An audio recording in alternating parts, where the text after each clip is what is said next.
Sábado 3 de abril del 2021 no es cualquier sábado, es el sábado santo, es el sábado en el que por la noche a la caída del sol celebramos la vigilia pascual. Esta es la noche más santa de todas las noches en la que celebramos que Jesús, nuestro Salvador, nuestro Redentor, nuestro Señor, pasó de la muerte a la vida. Por eso es Pascua, porque pasó de la muerte a la vida. Jesús ha resucitado. Para nosotros celebrar la resurrección en esta fecha es muy variante, siempre cambia, pero siempre debe de ser en domingo. Y se basa en la Pascua judía, por eso nunca cae el mismo día de fecha.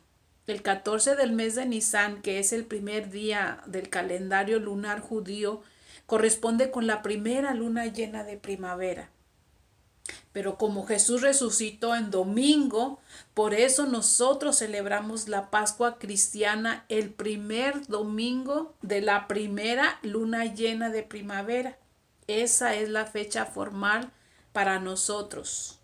El primer domingo después de la primera luna llena de primavera, ese domingo vamos a celebrar la resurrección de nuestro Señor Jesucristo. Y por ende, el sábado por la noche celebramos la vigilia pascual, porque es por la noche.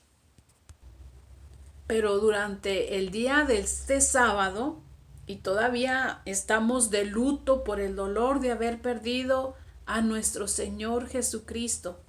Jesucristo está muerto. Todavía no es sábado de gloria. Todavía no ha resucitado. Pero en la tarde, a la puesta de sol o al caer el sol, se inicia esta gran fiesta de la vigilia pascual. Se inicia en total oscuridad durante la primera luna llena de primavera, para recordar que antes de la creación solo existía Dios. Se enciende el fuego afuera de la iglesia. Este fuego nos recuerda la luz sobre las tinieblas, nos recuerda que al principio todo era caos y soledad, como leemos en la primera lectura del libro en esta noche santa. Este fuego tiene un gran significado para nosotros, es el fuego transformador que purifica, que transforma. Entonces nos debemos de sentir purificados nosotros mismos, transformados a una vida nueva en Cristo Jesús.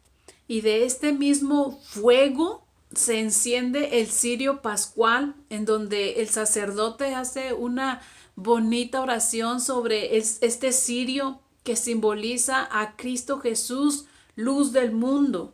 Y todos nosotros podemos llevar nuestro cirio pascual o alguna velita y la debemos de encender del cirio pascual, que simboliza que nosotros todos como bautizados somos la luz de Cristo, que se debe de expander por todo el mundo entero, como cristianos, como hijos de Dios, como hermanos en Cristo Jesús que somos. Y todos juntos, con las velas encendidas, entramos al templo, donde aparece todo el templo oscuro, y empiezan los proclamadores de la palabra a leer varias lecturas. Es una celebración un poco larga, pero es muy significativa para nosotros como católicos, es muy solemne. Son largas las lecturas porque se sacan del Antiguo Testamento.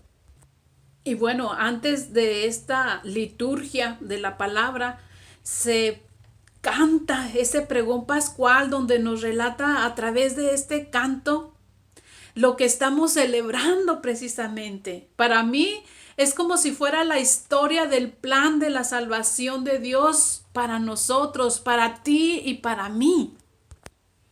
Y para hablar un poquito del plan de salvación, pues diré que, como dice San Juan Apóstol, Dios es amor, y por puro amor nos creó a su imagen y semejanza para estar en comunión con Él y con los demás, para adorarlo a Él, para glorificarlo. Pero por el engaño de Satanás, padre de la mentira, entró la cizaña y con ella entró el pecado. Dios le había dicho a Adán que podían comer de todos los árboles del jardín, menos del árbol de la ciencia del bien y del mal. Y por engaño de la serpiente que simboliza a Satanás, cayó en pecado Adán y Eva. Desobedecieron a Dios y el hombre prefirió sus propios medios para eternizar su felicidad y perdió la unión con Dios. Entonces, a causa del pecado, preferimos alejarnos de Dios. Se abrió un abismo de separación por no confiar en el plan divino. Preferimos el nuestro, preferimos nuestro pensar, preferimos nuestro querer, preferimos nuestro actuar según nuestro criterio. Y cuando nuestro plan es muy diferente o es todo lo contrario de lo que Dios tiene para mí, pues yo soy la que se aleja de Dios, tú eres el que se aleja de Dios. Por lo tanto, somos expulsados del paraíso, de la felicidad, de la paz, de la armonía con Dios. Dios no habita en el pecado, simplemente no puede habitar en el pecado porque Dios es amor, Dios es verdad.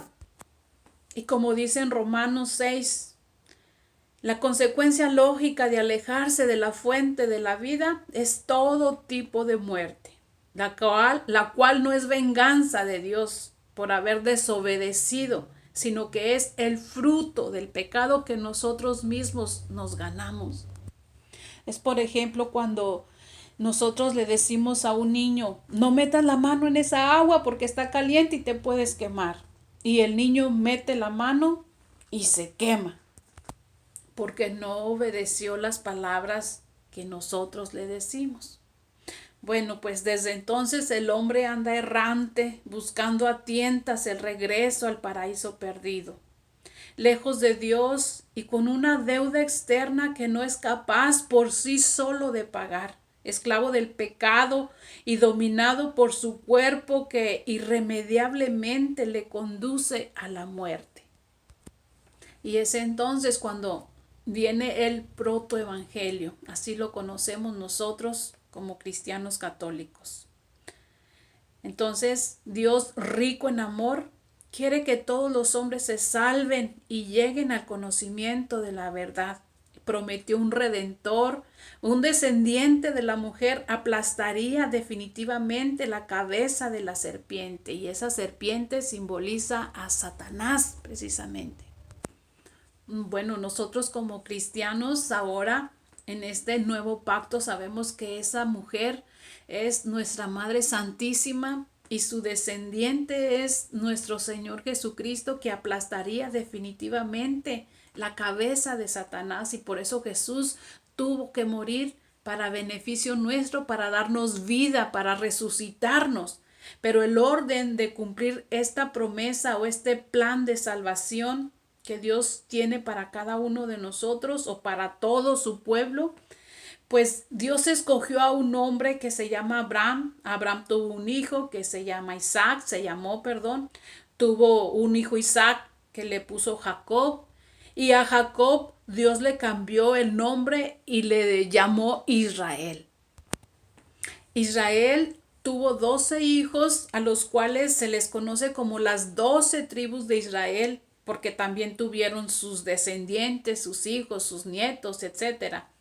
A este pueblo de Israel, Dios lo escogió para que fueran portadores de su plan de bendición, de salvación para todos los pueblos de la tierra. Y sucedió después que el pueblo de Dios, o sea, las 12 tribus de Israel, junto con todos sus descendientes, se fueron a vivir a Egipto con su hermano José. Y con el tiempo, se multiplicaron con muchísima rapidez, a tal grado también que Faraón pues les empezó a tener envidia, los empezó a ver mal y los tenía como esclavos en Egipto. Entonces, entró un nuevo faraón que estaba de gobernador en ese entonces, que mandó matar a todos los bebés varones para que no se siguieran multiplicando tanto, pues decían que el pueblo de Israel era más numeroso y más fuerte que ellos. Les pusieron capataces a los israelitas para sobrecargarlos con duros trabajos, los oprimían muchísimo, pero los israelitas más se multiplicaban. Cuanto más los oprimían, Dios los multiplicaba cada vez más. Y los egipcios trataron con brutalidad a los israelitas y los redujeron a total esclavitud. Entonces el faraón dio la orden de echar al río a todo niño nacido de los hebreos. Entonces, una mujer de la tribu de Leví tuvo un hijo que lo tuvo escondido durante 3 meses, pero no podía ocultarlo más tiempo. Tomó un canasto y lo puso entre juncos a la orilla del río Nilo, y a ese niño se le llamó Moisés. Moisés se casó y un día que cuidaba las ovejas de su suegro Jetro, llegó hasta el monte Horeb, el cerro de Dios. En ese monte de Dios, pues Dios mismo le habló y lo mandó a Faraón para sacar de Egipto a su pueblo, o sea, a los hijos de Israel, a las 12 tribus de Israel. Y es entonces cuando Moisés es enviado como el libertador del pueblo de Dios. Moisés fue a decirle a Faraón que dejara salir a los israelitas para celebrar la fiesta, para adorar a Dios, para ofrecerle sacrificios en adoración a Dios, pero Faraón se negó a que salieran. Entonces Dios mandó las 10 plagas a los egipcios porque Faraón no dejaba salir a su pueblo para adorar a Dios. Y estas 10 plagas precisamente simbolizan a ellos y a nosotros. Nos debe recordar también que todo lo que hacemos regresa a nosotros. No es una venganza de Dios las 10 plagas, sino es, como nos dice nuestro Señor Jesucristo, con la misma vara que midas, serás medido. Pero en el anuncio de la última plaga, dijo Moisés a Faraón: esto dice Yahvé: a medianoche saldré a recorrer Egipto, y en Egipto morirán todos los primogénitos, desde el primogénito de Faraón hasta el de la esclava, y todos los primeros nacidos de los animales. Y esa noche Israel comenzó su aventura de liberación, y Dios los liberó de la esclavitud de Faraón, y comienzan a adorar a Dios con un sacrificio de cordero en una cena pascual. Entonces, sin sacrificio no hay adoración. En el libro del Éxodo narra toda esta historia de la liberación de la esclavitud del pueblo de Israel, y dice: el día 10º de este mes tome cada uno un cordero por familia, por casa, pero si es pequeña, se pondrá de acuerdo con su vecino más próximo según el número de personas y conforme a lo que cada cual pueda comer. Ustedes escogerán un corderito o un cabrito, un cordero, ¿sí?, sin defecto, macho, menos de 1 año. Y bueno, hay que tomar en cuenta que todo el antiguo pacto o antiguo testamento o antigua alianza, como lo conozcas, pues es prefigura del nuevo testamento o del nuevo pacto. Es sombra, algunos lo conocen, sombra del nuevo pacto. Entonces, si el corderito era sin defecto, pues prefigura a Cristo como Cordero de Dios. Cristo no tuvo ningún pecado. El corderito era macho, Cristo es hombre, es varón. El corderito era menos de 1 año, es para que esa prefigura de Cristo Jesús obediente, el corderito menos de un año para que no se echara para atrás y fuera obediente. Y Cristo Jesús fue obediente totalmente a su Padre. Y sigue diciendo el libro del Éxodo que en cada casa que lo coman, ustedes tomarán de su sangre para untar los postes y la parte superior de la puerta donde viven. Entonces, en las casas donde vivían, esa sangre era la señal para el ángel exterminador, para que él, al ver esa sangre en las puertas, él pasaba de largo y la plaga que pues no los podía alcanzar. Dice, mientras Dios golpea a Egipto, ellos se salvaban, todo el pueblo de Israel. Y ese día, dice Dios en su palabra, será memorable para ustedes. En él celebrarán fiesta a Yahvé, o sea, una adoración. O sea que en cada Pascua es adoración a Dios por medio de ese sacrificio que le ofrecían a Dios. Entonces para nosotros esa adoración a Dios es por medio del sacrificio de Cristo en la cruz. ¿Te imaginas?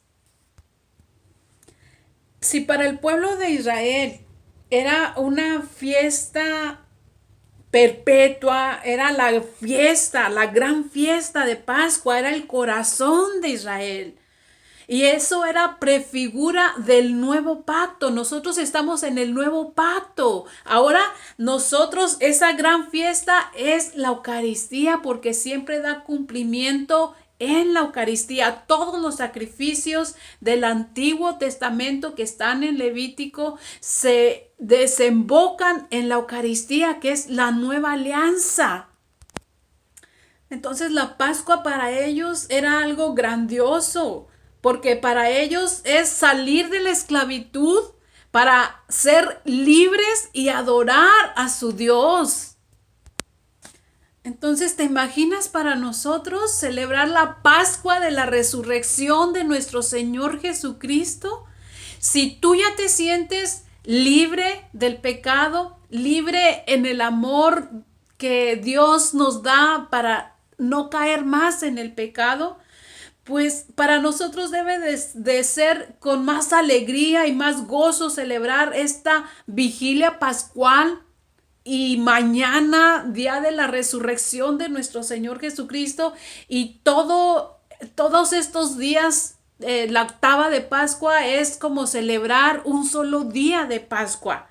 Jesús hace la transición de la celebración del antiguo pacto a esta fiesta del nuevo pacto en la que tú y yo estamos dentro de la alianza que Jesús instituyó, esa última cena con los apóstoles. Fíjate, en la última cena o en la cena de Pascua con los apóstoles, Jesús alza la copa, imagínatelo. Jesús alza la copa y dice: este es el cáliz de la alianza nueva y eterna, sellada, que será derramada por ustedes para el perdón de los pecados. Haced esto en memorial mío.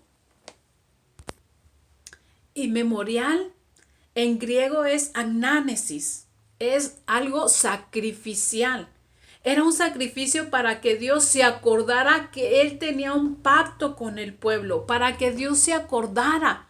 Entonces le tenemos que recordar a Dios. Claro, Dios es Dios y tiene buena memoria, pero así lo hacían en el Antiguo Testamento. Yo te invito a que busques en el libro de Números capítulo 10, versículo 10, dice: en los días de alegría, en las fiestas y en las lunas nuevas, ustedes tocarán las trompetas durante el ofrecimiento de los holocaustos y sacrificios de comunión.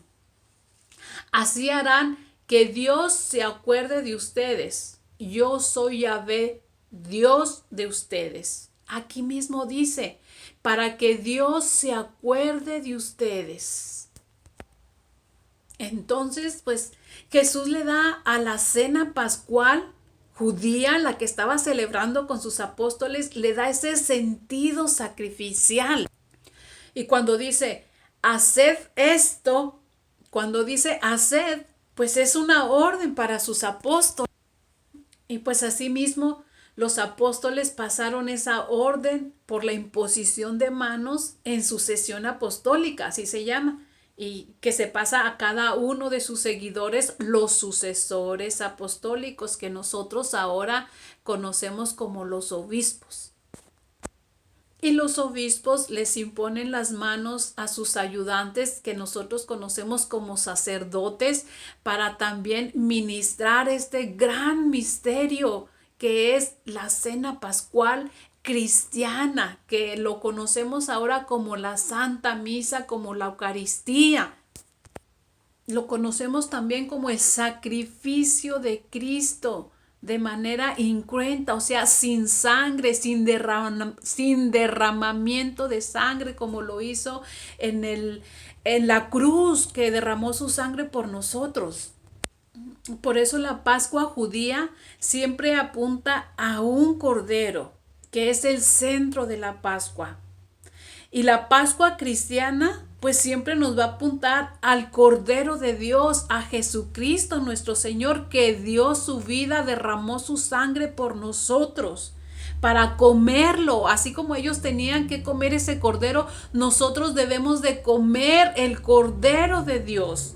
Juan es el único que dice, Juan Bautista es el único que dice, ahí está el Cordero de Dios, el que quita el pecado del mundo. Nosotros debemos de comer ese Cordero de Dios para que se nos borre ese pecado del mundo. Y cuando Cristo nos llame a su presencia, seamos santos, muramos en santidad, en presencia de Él, en gracia de Él.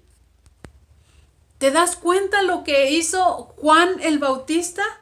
Nunca nadie había llamado a un hombre cordero, y menos Cordero de Dios. Y él dice, ahí está el Cordero de Dios. Y bueno, pues, volviendo otra vez al sábado santo, al sábado de vigilia, más bien, ya el sábado santo solamente es en la tarde, en el día, y volviendo en la noche, en la vigilia pascual, el Gloria es el que marca el punto de celebración del paso de la muerte a la vida.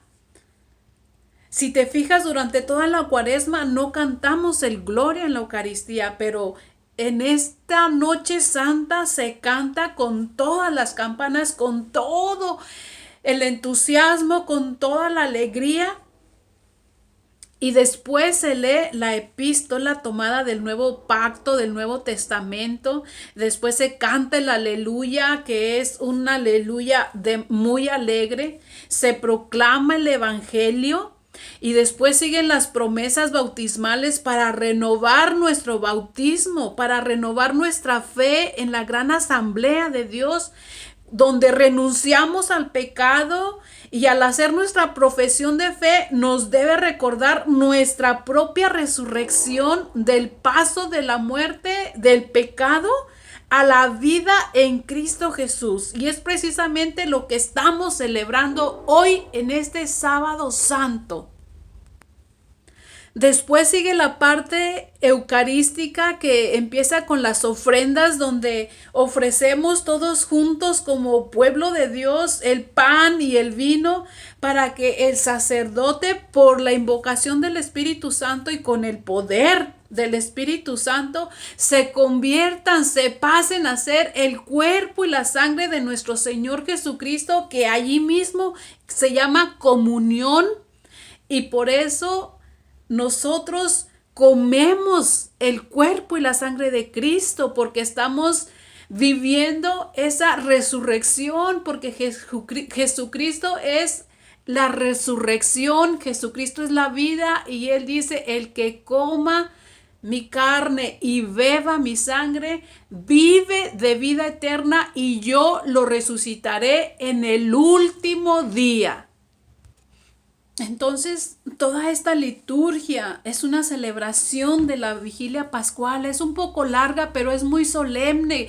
Pero si estamos concentrados, si estamos viviendo en ese momento, es una felicidad que uno no quisiera que se acabara nunca ese momento, cuando se vive de verdad, cuando uno ha dejado el pecado. Claro, volvemos a caer, pero nos reconciliamos otra vez con Dios en el sacramento de la reconciliación y volvemos a tener esa gracia.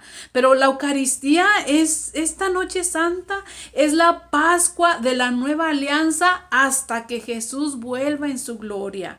Entonces somos redimidos en la sangre de Cristo Jesús que derramó en la cruz. Por eso debemos de beber esa sangre en esta Eucaristía. San Pablo dice, cada vez que comemos de este pan y bebemos de este cáliz, anunciamos la muerte del Señor hasta que vuelva. Gracias por estar conmigo. Dios te bendiga grandemente y ojalá que estemos viviendo esta Semana Santa, estos días más importantes para un cristiano, esta resurrección de nuestro Señor Jesucristo, que la vivamos con sincero corazón, con gran alegría, con gran gozo, sintiéndonos de verdad resucitados. Dios te bendiga grandemente a ti y a tu familia. Que pases un día de resurrección, resucitado en Cristo Jesús o resucitada en Cristo Jesús.